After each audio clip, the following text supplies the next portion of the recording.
Seguimos en Un Mundo Después, Tiempo de Derechos, el programa de la Asociación Ragone, y ya estamos en el bloque de las entrevistas y tenemos nuestras invitadas en piso. Voy a presentar a María Carbón, integrante del Foro Educativo, docente, que ha trabajado arduamente con el grupo del Foro Educativo en tratar de que esta educación religiosa sea laica, mejor dicho, que haya educación laica en las escuelas públicas. ¿Cómo estás, María? Buenas noches. Muchas gracias por invitarme. Y bueno, acá estamos, seguimos peleando por lo mismo. Es un derecho constitucional. Bueno, antes de seguir charlando, la presentamos a la doctora Gabriela Gaspar. Muchas gracias, Gabriela, por venir. Gracias a ustedes por invitarme. Bueno, la doctora Gabriela Gaspar es participante en esta acción de amparo colectiva en contra del Estado provincial y el Ministerio de Educación de la provincia de Salta por justamente la inconstitucionalidad de estos artículos dentro de la Ley Provincial de Educación y el artículo específico de la Constitución Nacional que de alguna manera trabaja en conexión con el artículo, con la Ley Provincial y que ha, definido y establecido como legal a una práctica que ya tenía muchos años en la provincia. Si me parece preguntarte ante todo, nosotros comentábamos un poquito del fallo. ¿Vos podés describir un poquito qué es lo que vos leés en el fallo? ¿Qué es la impresión sobre el fallo del juez Marcelo Domínguez? Bueno, la verdad que en un primer punto, en el primer sentido, conforme a lo que fue nuestra presentación, que consistía en que no se dicte como obligatorio dentro del horario de clases en materia de religión católica, consideramos que ha sido un fallo que sienta precedente y que es muy importante para tener en cuenta en cada uno de sus argumentos y de sus puntos que han sido analizados, porque fue más allá de lo que nosotros habíamos planteado. Si nosotros hablábamos específicamente del dictado de educación religiosa, y probamos en juicio que no tan solo era el dictado de la materia lo que venía a generar la práctica de actos discriminatorios respecto de los niños, sino también que había ciertas prácticas que hacen a lo que suelen llamarse el currículum oculto, como es el rezo inicial al comienzo de clases, la oración en cada una de las aulas respecto de la maestra de grado. Entonces, que ponen en evidencia que no estábamos tan solo al dictado de una materia específica religión, sino que era una práctica discriminatoria institucionalizada. Entonces, eso es lo que hemos visto nosotros como que la verdad era un fallo que para nosotros nos ha sorprendido muchísimo, lo hemos festejado, pero también hemos visto sus, zonas grises, en el sentido de que, si bien dice que de manera inmediata el Ministerio de Educación, mejor dicho, en las escuelas públicas cese toda práctica de religión católica, porque se provoca religión católica, no otra religión, y que hay actos discriminatorios, y que se adecúe la materia conforme a las observaciones de los comités de derechos humanos, donde dice que no hay que enseñarse educación religiosa, tiene que enseñarse historia de las religiones con una mirada neutral y objetiva. Entonces, y ética.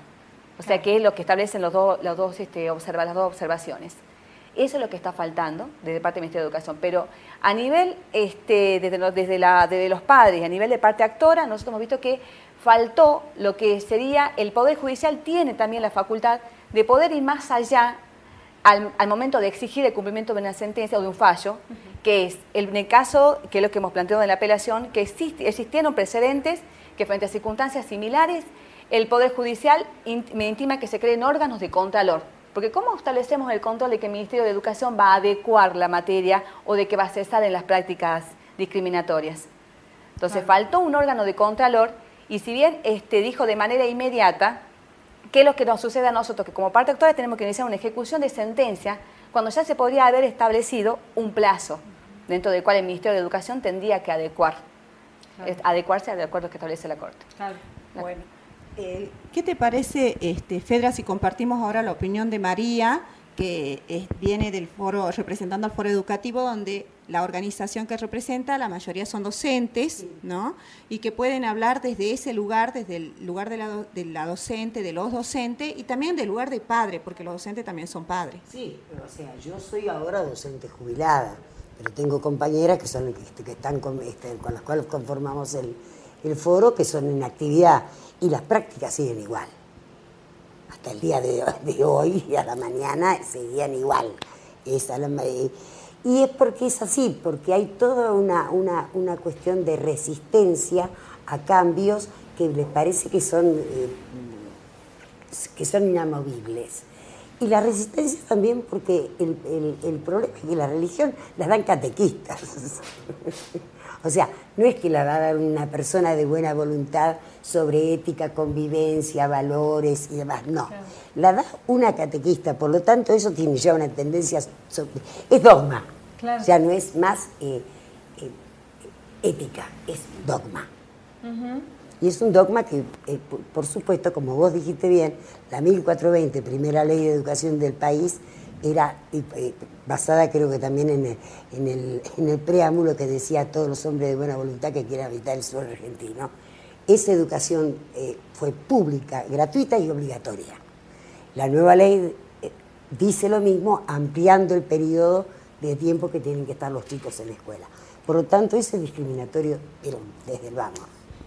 Desde el punto de vista de docentes, tu actividad docente, ¿te has encontrado con gente, por ejemplo, como Héctor, que nos dejaba un mensaje que dice de que él practica la religión evangélica y que se ha sentido discriminado y excluido durante todos estos años de educación, que tuvo años durante la dictadura militar y también en democracia, y que sin embargo yo en los años que he tenido de práctica docente he discutido a muerte cuando algunos de los chicos... Yo trabajaba en una zona marginal donde teníamos muchos chicos que eran o evangelistas o testigos de Jehová y demás. Entonces era, señor, ¿qué hago? ¿Qué quieres hacer, Pichón? Y hablar con la catequista, mirá, así no va la cosa.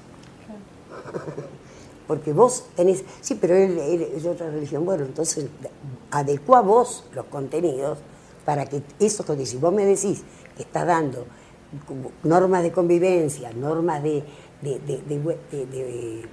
¿cómo te puedo explicar? Valores. De ética, valores, moral, que no pertenecen a una sola religión, no son dogmáticas.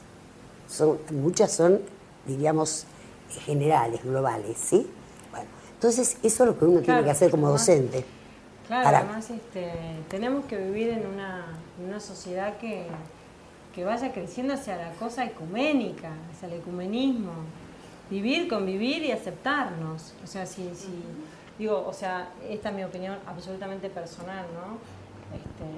Si no, seguimos construyendo fundamentalismos que son las cosas de las que más nos quejamos a nivel global y a nivel mundial y después lo aplicamos a nivel a rajatabla, a rajatabla.